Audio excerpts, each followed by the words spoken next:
What's up, Michigan? How are you guys doing? The Tesla Summer Meetup 2024. This is wild to be out here. Really cool. My first experience in Michigan, coming all the way out from California. So really cool to experience this lake and really just see the amazing weather out here. I just got back from Texas, and man, does the weather down there suck. So this is like, honestly, it feels like California weather. So, but we're not here about why I'm here. We're here to talk about why Tesla dominates with three amazing speakers. And it's actually cool. Sandy, I've interviewed you a couple times at the takeover, but it's so cool to be where you literally live in the state of Michigan, where, you know, this is where your roots are. So yep. Everyone knows who Sandy Munro is from Live Munro. Let's give him a round of applause. Thank you. We also know, oh God. Oh, I thought you were going to say something. Yeah, I did. I said thank you. That's okay. about it all. Don't get me going. Then we have Brian, formerly My Tesla Weekend, but rebranded as FutureAzA. So let's give him a round of applause as well. Thank you, guys. Whoa, thank you, guys. And then we have Jordan from The Limiting Factor. Let's give him a round of applause. But obviously, why are we all here? You know, we have such an amazing three speakers today, and we're going to deep dive into why Tesla dominates. And I wanted to ask this kind of like softball question before we kind of get a little bit deeper. But tell me, you three come from various backgrounds, very diverse backgrounds, and yet you guys are covering Tesla. I mean, Sandy, you're even covering Tesla, even though you have OEMs coming to you to do like research and stuff, and both of you guys run channels on Tesla and talk about the technologies. But tell us what your first experience was when you either heard about Tesla, and then why did you decide to, give it coverage, break the cars down, talk about the stock, talk about the engineering, the battery technology.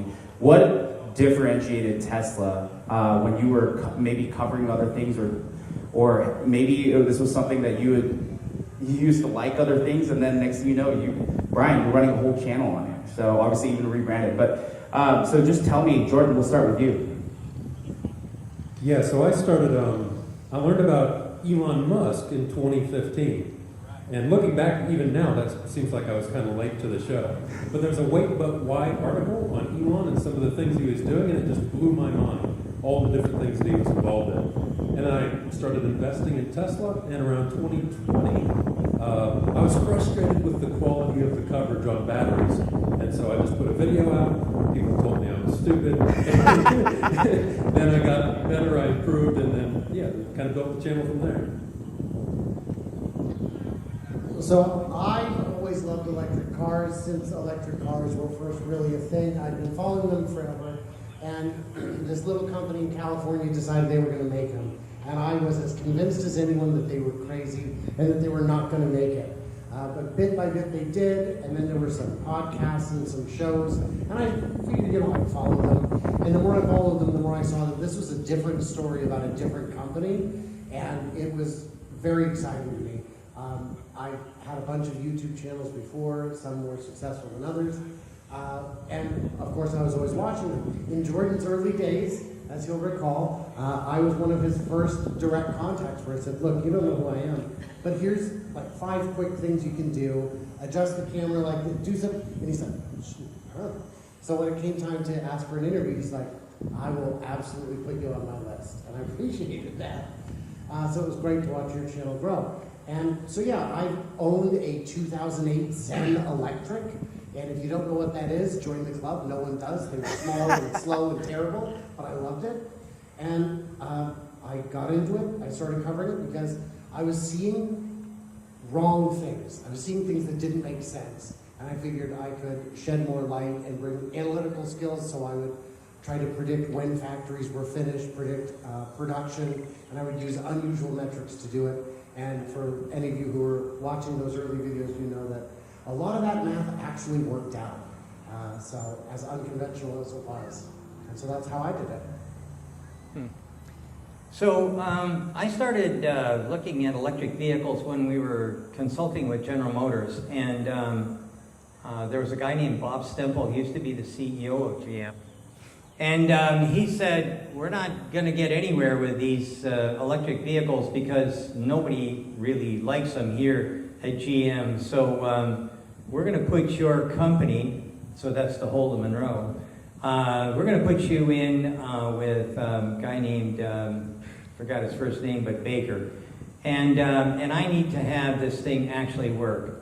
So I worked on we worked on EV1 right up until there's a guy named Ignacio Lopez showed up, and he was evil, and so I quit. We fired General Motors and moved on. The next thing that happened with electric cars was, you may not know this, but the Model S, the very first one, was designed in the Detroit area, and one of the companies that we work with said, hey, you know what, we want to take your lean design training. So what happened was they came into our facility, I trained them, and then this wild man came in. And he wasn't really in the training per se. He picked up a book, and he ran around and he wanted to know stuff about, we had a lot of different things. We have airplanes, washing machines, parts of shuttles, parts of bombs and things like that. We get a lot of diversity. And this guy, I mean, he was completely nuts. And I went over to the one guy, his name was Dave something or other, and I said, hey, can you put a muzzle on that character? And that would have been Elon Musk. And so we did that, and then the next thing that happened was we had a customer that said, hey, we want you to analyze this car that Tesla put out. It was a Model 3. And so we bought the Model 3, we brought it in, and then that customer, a German customer, which I won't mention, but starts with an A, decided they were going to do it themselves, and now I got this car with nothing to do. So we had already taken apart a BMW i3 that was loaded with technology, and I lost about $1 million because nobody wanted to buy that report. So now we've got this other car, a Model 3, from a company I knew I knew what Elon's name was, and I knew who Tesla was, but I never heard of this car. And the next thing you know, I'm tearing it apart, and I was with John McElroy at the time, and showing off, man, this thing looks like shit. Look at these cracks. Look at this weld. Look at all the things that I would normally look at. But driving it just blew my mind, because I used to race. And I was really impressed. Then when we got rid of the skin and we started looking inside this thing, I was totally sold. And so I guess that's the genesis of my experience anyway.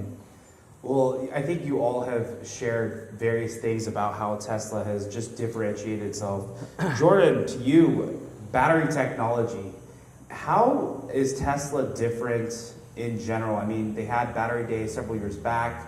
Obviously we have a lot of EVs. I mean, you go to Europe, there's just tons of EVs on the road. I saw a Neo Power battery swap building. I mean, they're actually a lot more advanced in their ecosystem. I would say is a lot better out there. But from a battery technology standpoint, how are you seeing Tesla continue to differentiate itself, and potentially how does it look against other automakers? Well, I think the first important thing to note is that Tesla, they can take straw and weave it into gold. They can use batteries from a lot of different suppliers. They're very flexible with their cell supply, which helps, improves their ability to scale. Now, in terms of the 4680 production line, that's, as Elon said the other day at the shareholders meeting, that has the potential to have the greatest manufacturing efficiency of any cell production system in the world. So it's just a matter of, all right, give them time. Let's see how they do with it. But things are going good so far. They're like 7 gigawatt hours per year, which is a decent sized battery plant, and they're growing rapidly.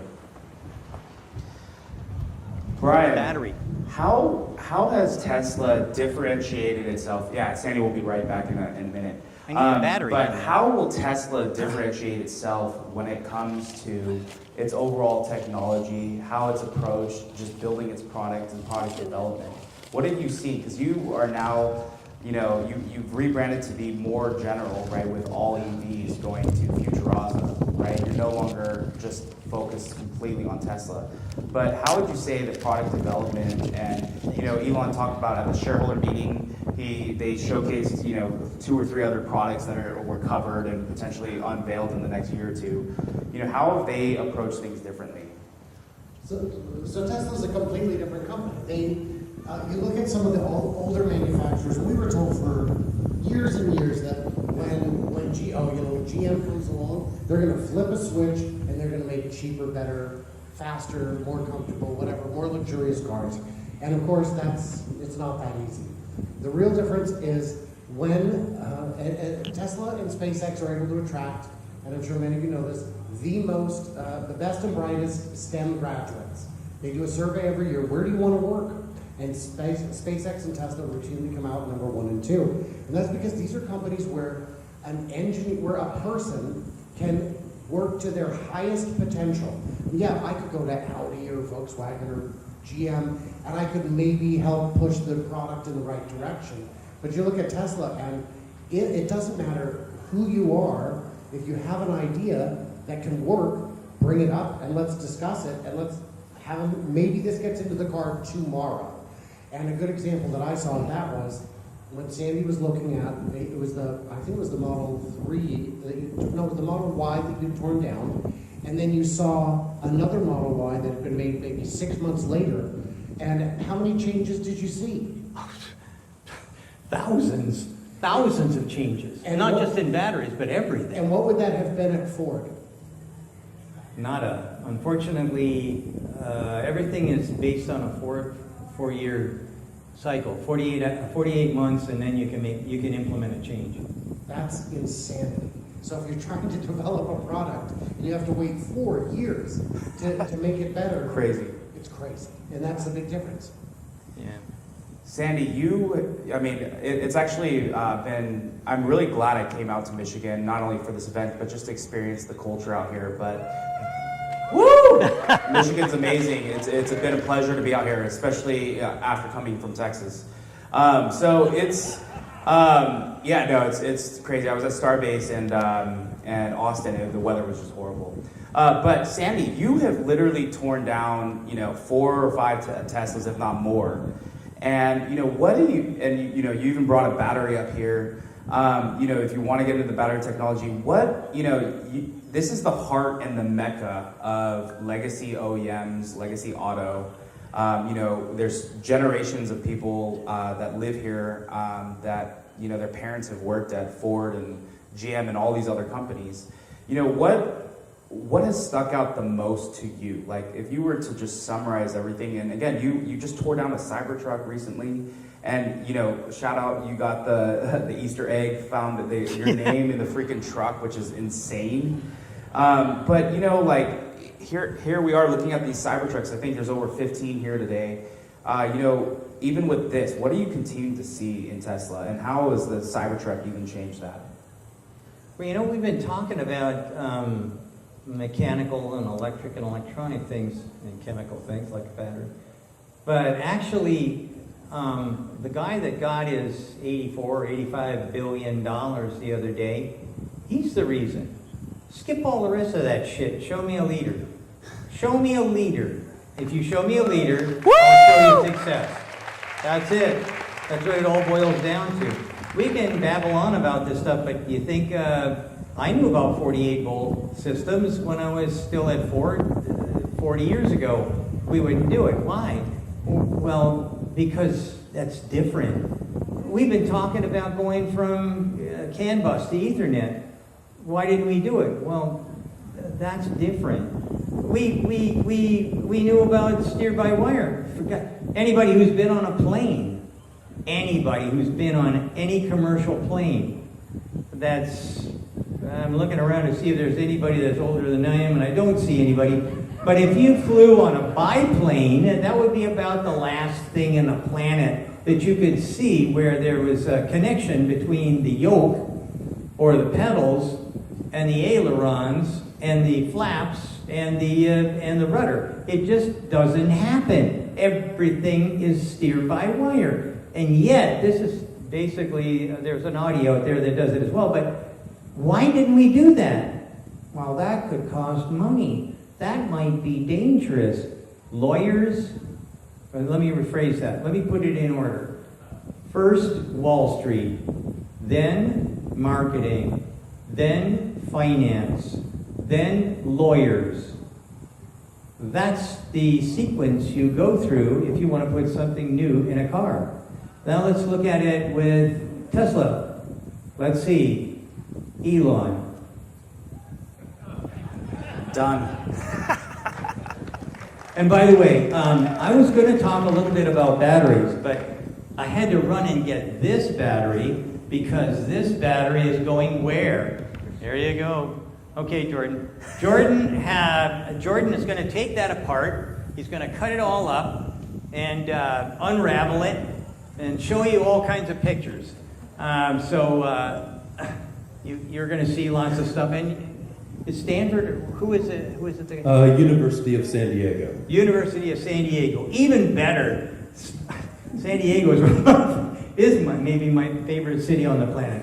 Anyhow, so he's going to give us all a lesson in batteries later on. But I will tell you only one thing. Here's the difference between that battery and the old battery, because I've seen both lines. So the old battery is a wet cell. The wet cell means that it's got a wet electrolyte and it uses some wet materials to glue the lithium and graphite and aluminum and copper. All these different things in the anode and cathode, all these things are basically wet with toxic, nasty chemicals. And that line is about that long. And the reason for that is because first I have to add those chemicals, then I have to make the battery, and then I got to suck those things out of the battery, and then I got to clean the air, and then I got to take and reconstitute those nasty chemicals so that they don't get into the water stream and things like that. And that's kind of like what you do to make a battery. Now let's look at that battery, which is a dry cell. The line is about a third shorter. Why? Because there is no reclaiming of these nasty chemicals. They're actually, we have cut one of these things up already, and we found it as dry as a bone. Now, I can tell you that one still has the cap in it, so it's not like, for those of you who've seen some of the other stuff, where somebody cleaned up the top of the battery and you see a whole bunch of little black holes, that released every ounce of nasty shit you could ever imagine into the atmosphere. Those people should be prosecuted, but that's, we didn't do any of them. So that still has the little ball bearing in place, and you should be able to see stuff that we did not. So there you go. Yeah, we'll put it through its paces. Good deal. I have so much to say about this already, because people have sent me like prototype cell cans over the past year or two, and what amazes me is this is not just like a generation 2, they're like a generation 3 or 4 of all these iterations of these cells they've done over the past few years. But this is the second major generation, I would say, based on like the welded top. But I want to say a big thank you to you, because I realize how dangerous it is, how difficult it is, how much time and energy it takes to pull these battery cells out of the pack safely. And yeah, you're doing a great service to the Tesla community and Tesla investor base, because it's really useful information. Woo! So let me tell you right now that that ain't me. I know a lot of stuff, but I know where to draw the line. So the two guys, Tom Prusha and Al Steyer, are the two guys who teach all of our high voltage classes and tell people not to lick batteries or stuff like that. So there you go. So there you go. It's just going to make them want to do it more. Yeah, I like that feeling. Thanks I for just that blew warning. my tongue off. Yeah, there you go. So we talked a little bit about, the hardware, the manufacturing. Well, we haven't completely gone into the manufacturing, but just we talked about the hardware and the battery technology. How has software, so this is a question really for the panel, how has software and, with your different perspective, how has software given Tesla the advantage? Kind of broad, I'll but, take it up last. with each one of your caps, answer it. Oh, where to start? Like the new vehicles are very software based. They're so I guess starting from the ground up, like with the new ether loop wiring system they have, and the fact that they program all of their controllers in house. It's been a 10-year journey of the hardware and software to get them to the point where they're at now, where they can do an unboxed process. So. Yeah, from the general operating software of the vehicle, and then FSD as well. I don't even know where to start on that. So the crazy thing with software is, I had a chance to talk with a gentleman who worked at, I don't remember if it was Hyundai or Kia. When the first light show came out, they went to his department and said, we want to do a Hyundai light show. Can we do that with our cars? And he said, let me do some digging.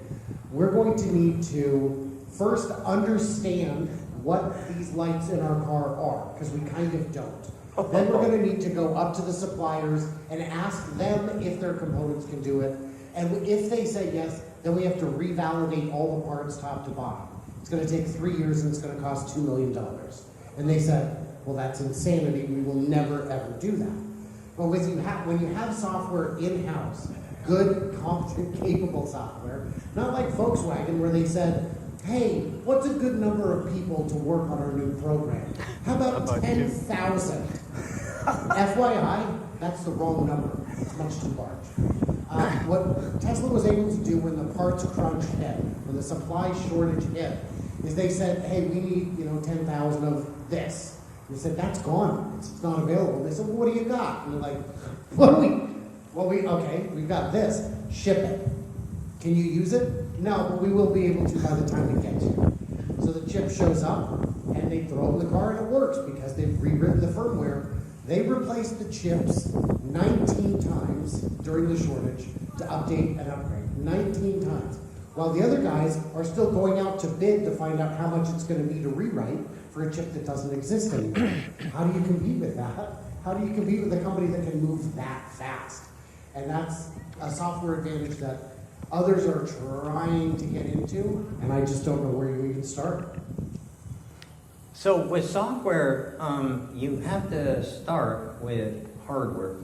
And Tesla develops all their own hardware. And on those hardware, you're going to find chips. And there's several different generation of chips. And one of them is called through-hole. If you take apart any conventional OEM kind of car, I will find hundreds of those through-hole technology kinds of things. I will not find any. I'll find other chips that do have through-hole technology simply because of the heat and stuff like that. But for the most part, I will not find any on a Tesla. So when you start fooling around with software, the first thing you want to do is find out if it can be reversed. And there are people who can crack the code, and they can come back and tell me things like how many lines of code, estimate how many lines of code there may be, or how robust that software is, or how many people may have taken to get the job done. But because Elon Musk is a big fan of vertical integration, the lines of software are minuscule in comparison. So when they do a software generation change, it's not like they're looking at billions of lines of code. It's probably more like a few thousand. That's why they can move so fast. You see, if you hire some big-time consulting companies and pay billions of dollars, well, guess what? They're going to tell you that you should outsource, offshore, all these things. Core competency. Another name that spells the beginning of the end. And all these guys are doing that. So consequently, at Ford, they have over 300 little black boxes. None of them, not one of them, has Ford software in it. Not one. The software inside those black boxes are developed by the guys who developed the black box. Guess what? Probably only 2 or 3 may use the same kind of code, same kind of language. The rest of them are some in-house cooked up process that nobody can crack. And the reason for that is because they want to keep their contracts. If Ford wants to say, I don't like your software, or sorry, I don't like that box anymore, they'll say, fine, go get another, or try and figure out how to get around it. You can't. Software is a big deal, and that's how things are differentiated now. Who's got the Cracker Jack software? Who's got the software that can make things happen? Where does good software come from? Oh yeah, it comes from Silicon Valley. It does not come from Germany. It does not come from someplace here in New York or something like that. It doesn't happen. You have to have a couple of things in place. Good leadership, and that's Elon. A good plan, and that's the Tesla plan. And you have to have good circuit boards with chips that are available and modern. And then you have to have vertical integration with your software systems. That's the rollout plan, not, hey, we can get this one cheaper if we just... As soon as you hear cheap, you know there's a problem, because cheap always loses, always. And that's why all those cars that you see outside running around now, regardless of where they're from, they've got, and as long as they're not a Tesla, they've got a serious problem with too many variables. And as Dr. Deming used to say, where there's variation, there's poor quality. And that's the fact. That's where it all comes from. It's not just one thing, it's everything. How long do you think it would take to replicate that whole stack the way that Tesla's doing it in another company? Because the next generation vehicle is supposed to be 100% in-house controllers, and Tesla's been working on that for about a decade. I always say that Tesla's 10 years advanced of everybody else. When it comes to software and circuit boards and stuff like that, 10 years. There may be somebody that's working on something that's going faster, but the only companies that I know of that are trying this out are Toyota, Honda, Ford, and maybe, I'm not 100% sure, but maybe BMW. That's it. I can't think of, oh, sorry, Hyundai Kia. Hyundai Kia is like amazing. They may be the one that's closest to the pin. Yeah.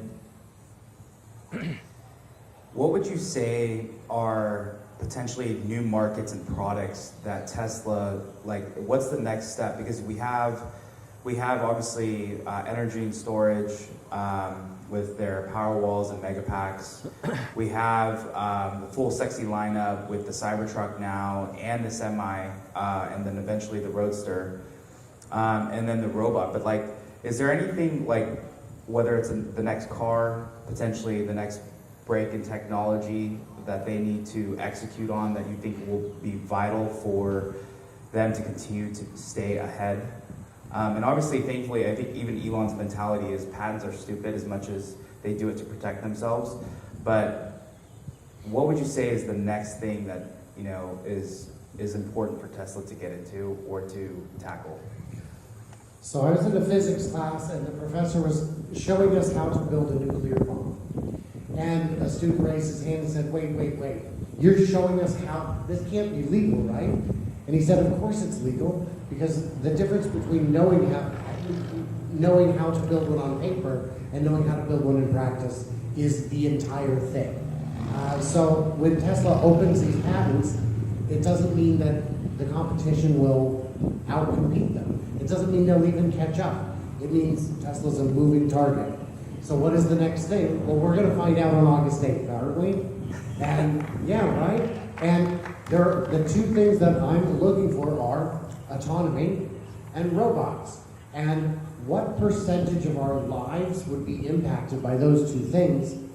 I mean, not 100, but real close to it. This would be a shift in the way life is for the likes of which we've never seen before. It would be surplus labor of infinite quality at a low or no price. So that's kind of what I'm looking at. Yeah, I think the Optimus and full self-driving, those are the big, hairy, audacious goals, corporate speak. And as far as what interests me the most at the moment on the manufacturing side is the unbox process and making that work. Because in my view, there's a lot of components and technologies that they've been developing over years, and the unbox process is going to be the culmination of that. Making automobiles the way they should have been made for a long time, but there was too much bureaucracy and stagnation for that to happen. Well, I would add to that when you look at, what if Waymo decides tomorrow that they're genuinely done, they're level 5, they're ready to license it. It's going to take, and Sandy can speak to this, 3, 4, 5 years to get that into cars that are on the road at scale. And the same with bots. There's 100 companies that are showing real and serious signs of building robots that could be as good as Optimus. But if those guys get done and out and finished a year ahead of Tesla, they still will lose to Tesla. Because Tesla, when it comes to manufacturing and getting product out the door, has capabilities that are seldom rivaled. I have a slightly different view. So I already know that what we've seen with Optimus is a shadow of what actually is being done. When I was in Austin, Texas, a guy from Tesla showed me something on his phone, a little video, and it was and I should mention, prior to getting into automotive, I was a tool maker. I worked with automation and assembly for a long time. I worked on the very first robots out. I know a lot about robots, and I know what they can and can't do with their hands. And this guy showed me something that was just impossible, really. Robots don't like to use both hands in unison. And this thing that he showed me did. Now, was this an AI program? I'm not sure. But that's not exactly what I think is the next step. I think the next step is to take advantage of the air. I believe it's going to be VTOLs. Now, I went and seen a company last week that pretty much got it nailed. The company is called Joby. And Joby's got a really nice VTOL. It'll carry 5 people 100 miles, and it'll go about 150, 200 miles an hour. That's pretty snappy, not having to drive there. But it's also very cost effective. There's no roads when you go to 3D. There's a whole lot less cost. The battery systems that I've been looking at are a whole lot more advanced even than what Tesla is showing off right now. I just saw something that was as light as a feather, and it was 9 volts, and it was bipolar, and that probably doesn't mean what you think. These things just have to lay on top of each other, and they multiply out the voltage. This is kind of like we're into now something that nobody could ever dream of, with that lighter battery that I looked at, and we look at how can we reduce the cost associated from getting from point A to point B. We figured out that, hey, you know what, it's a lot cheaper to drive an electric vehicle than it is to drive an internal combustion. What happens now if we find out that these VTOLs have just as much capability as far as self-driving as what your modern Tesla does. And on top of that, I can get from point A to point B in record time. I believe that VTOLs are the next thing, that's the next big thing as far as I'm concerned. So. On the other spectrum now, what would you say are Tesla's biggest challenges? I mean, thankfully they obviously recently had a reduction in their staff as they're adapting into obviously robotics and autonomy even further. And it's not abnormal. I feel like that happens every couple of years with them. So they continue to stay small and lean, but what would you say is the biggest challenge? So I would say it's not just normal for them, it's normal in a lot of industries and a lot of businesses. A 10% cut, I've seen it happen at companies that were doing well in good times. After the staff of X was reduced by half or more, a lot of the Silicon Valley companies, 80% looked at it and said, if they can drop by 80% and they've had 3 hiccups in a week, that's a miracle. So then we saw massive layoffs from Google and Apple and all the others. And those companies continue to do well or do terribly regardless.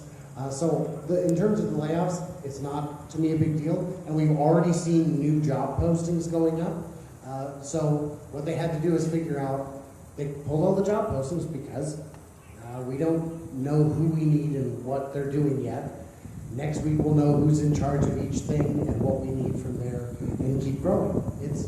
To me, it's not an issue. I would say it's necessary because Tesla has to solve thousands of small problems every day, and they want to keep their pace of innovation up, and they don't want to stagnate, and that means sometimes shaking things up. So I'd say that's their biggest challenge, is just continuing what they're doing, because as Brian said earlier, if somebody gets to one of these technologies a year or two earlier, game theory, they're going to have the advantage.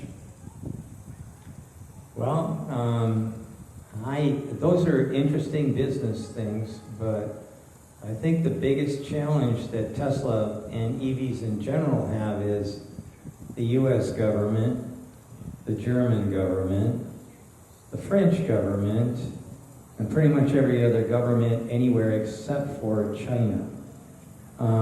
I think that the governments have started to figure out that, hey, this electrification thing could harm some of our borders. I mean, the guys that are on the assembly lines now are in for a rude awakening. It's not their fault. Their bosses and their leadership didn't really think that electrification was going to kick in. So I think that really and truly governments are going to be the biggest impediment for Tesla and others. And by the way, all you have to do is look at how many people have jumped on Tesla's back, Elon Musk's back, just to make sure he doesn't get his bonus, which was promised to him, and every other damn thing. So it's sad. Yeah, that is the right word, sad. We have a real problem. Government has gotten way bigger than what the founding fathers ever thought it was going to be. So for me, at a flick of a switch, I believe our federal government could turn off Tesla in a heartbeat in the name of stagnation or isolation. And I'm really hoping that the United States doesn't go back to either one of those, but I'm looking at walls being built up to keep other people out. And I think I explained this a couple of times. I can't get Chinese cars into the country so that I can analyze them, critique them, reverse engineer them, and then give that data, or sell that data, to the OEMs. I mean, what are they thinking? I mean, it just doesn't make any sense to me, but I've never been a fan of government. Did I say that? You can say that. I think, I want to close with this question. So I come from California, the San Jose area, and I think Tesla, it's crazy that a company like Tesla would even exist in probably the most expensive place on the planet to start a car company. And you think of, Elon always says this, that in the Silicon Valley, the employment's negative because at the end of the day, you're really just stealing employees or engineers from one company to the next, and that's very true. You may be out here in Michigan or other places, as I've heard that there's a lot of generations that have worked at some of these OEMs for generations. In the Bay Area, it's like 2 years is a long time. Obviously, COVID kind of changed that a little bit. But what would you say as far as, through your experiences and again, with your, with the cap of, how you focus through your channels and all that other stuff, how has Tesla just approached engineering differently? Because ultimately, I can't tell you, how many times I've gone to events and, even the people helping out at the merch table at, the Tesla shareholder meeting, you just ask them where they went to college. It's Yale, Harvard, and obviously it comes a lot down to obviously having Elon there, but how is, just their approach, whether it's engineering and if you want to get into other things, just been different? Because I think ultimately that is how Tesla has just differentiated itself, is just having an amazing engineering and really just ruthless mentality. But how is, that kind of just separated them from the rest and approached it differently? So I worked at a bank. It was a Fortune 500 company, and they didn't want our feedback. They didn't value our feedback. And if you wouldn't mind, please keep it to yourself. They knew which things were broken, which things didn't work, and we know. And at one point, they'd taken a form away from us because it wasn't Y2K compliant, and they wanted us to go back to writing out these long estimates by hand, and I'm not going to do that. So I made an Excel spreadsheet that calculated. They were furious at me for trying to fix things. I was talking with an employee at Gig in Nevada, and I said, "Is it true that they ask for your feedback and listen to it?" He said, "No. What's true is they require my input. They ask us every week. They'll say, 'Hey, I don't think we got any suggestions out of you. Do you think everything here is perfect? Because it isn't. What do we need to fix?'" He gave an example of there was a problem where grit from the outside air was getting into a component, and the engineer said, "Well, just add more grease to it." And this was on superchargers at the time when they were being built in Nevada. And the sleeve that went over it, there was grit in it. And they just added more grease. Great, now we've got a abrasive compound instead. Great, thank you. So they shut everything down, brought the engineers from downstairs to the floor, grabbed everybody who touches this product, and said, "How do we fix it?" And within a half hour, they had a fix, and by the next morning, it was all running. And everything moves so fast there that he was in mechanical maintenance.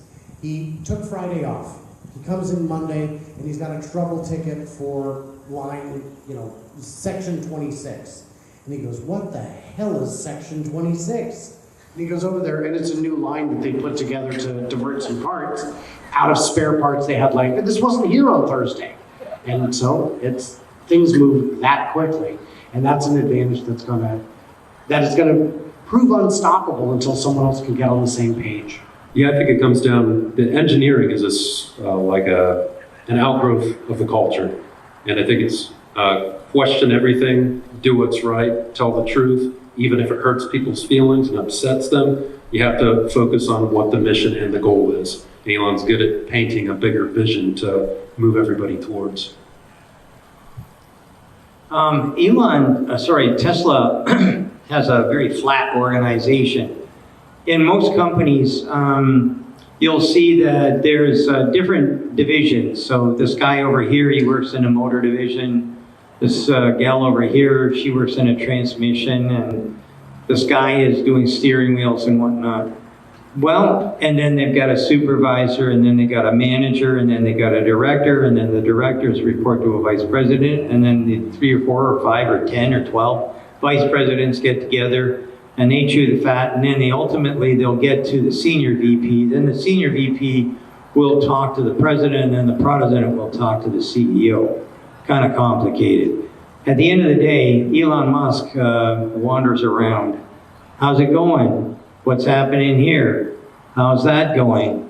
And you don't find a whole lot of managers, directors, whatever. There are some, but the idea is that if you have a problem, you take everybody that happens to be in the neighborhood and bring them together and say, we got a problem, how are we going to fix this? Engineers, all by themselves, without the aid of a lot of supervision, can get the job done. Add an extra layer where somebody feels that they have to somehow, justify their existence, and the best way to do that is by saying, well, that'll never work. Get back to whatever you came from, and that's the difference between Tesla and pretty much every other company I've ever worked at. They allow the engineers to get the job done. They allow the engineers to travel freely from the battery department to the electric motor department, because Munro and Associates made a living out of cross-pollinization or technology transfer, call it what you want. That's what we do. I mean, I helped create a life-saving intravenous pump by utilizing a system that I just was working on a bum. I mean, you can't tell where the good idea is going to come from. So Tesla, or Elon Musk, has figured this out, and he says, well, instead of having 50 different layers of obstacles, I'm going to be a good leader and get rid of the obstacles. And so what you see is, instead of a pyramid that looks like that, they have a pyramid that looks like that. Flattening the pyramid makes things go a whole lot faster. Communication is better as well. So I know we're going a little long, but I want to share one story. I'm not going to say which Elon company it is, but I recently met an employee of one of Elon's companies, and it was crazy. So to kind of piggyback on what Sandy was saying, this guy was 25 at the time, and he literally had worked at the company for about 2-ish years. He gets an email from someone at the company saying, hey, Elon wants to interview you. And he's kind of like, what do you mean? Like, don't I already work here? And he was just freaking out. Next thing you know, he literally had 15 minutes with Elon scheduled. He was with him for 2.5 hours. Next thing you know, at the end of the interview, Elon's like, hey, you run the whole cybersecurity department at one of our companies. And his VP literally then reported it to him. So it's just like, that's how Elon is. And that is what ultimately is amazing about how Elon runs his companies. He's not scared to shake things up. He's doing it all the times. As you see in the Walter Isaacson book, he has these surges, that will go through just insane, just painful times. But that's what ultimately just will continue to keep, all of his companies ahead. The one thing so we have like 15 Cybertrucks out here, and you, again, recently, so we're gonna end it with this. Sandy, you tore down a Cybertruck. Summarize to us really quickly, like when you've seen the other vehicles, obviously your name wasn't in the other vehicles like it is this one, but when you've seen the other vehicles, like how is the Cybertruck different than, the latest Teslas that they're making? Okay, so first off, there's no comparison, because that truck, the Cybertruck, is loaded with stuff that nobody, doesn't matter whether it's Tesla or whoever, nobody else on the planet's got. Nobody's got 48 volts. Nobody else has got an Ethernet ring. Nobody's got castings the size of that. Nobody has gotten into, all the housings for the copper parts, if you like, for creating flux. They're all the same diameter. That doesn't sound like much, but if you've got a situation where you've got a PM permanent magnet motor and an induction motor, and the housings are the same, that's a phenomenal advantage. And then when you start looking at, and from a manufacturing standpoint, there are no motors like that in any of the other cars. And then you start looking even a little deeper, and you start rear wheel steering. Who's got that? I haven't got that on my Model S, and I probably won't get it. I mean, you're not gonna see steer by wire on anybody's car around here except that one. There's no comparison. There's nothing that's on that car that's on any other car. So you've got this odd bird over here, and then the rest of the birds are over there. There's nothing the same, nothing. It might not even be the same species. Yeah, maybe they're dinosaur birds and this is the real bird. I don't know, but I can tell you right now, anybody that isn't copying everything they can on that as quickly as they can will die. There's a reason we don't have dinosaurs. They couldn't take the heat, I think is what one Probably ended up in Texas. told me. Yeah, that's right. You were in Texas. Yeah, there you go. But anyways, no, there's no comparison. None. There's nothing on that truck that I can find anywhere in this parking lot, including the Rivians and I can't tell what that Hyundai is. Ioniq. Yeah, there's nothing out there. So I would say that the Cybertruck, I've been assured by some of the smartest dumbasses in the world, is nothing new, and that Teslas are not the best. And the reason why is because other cars have had rear steer before.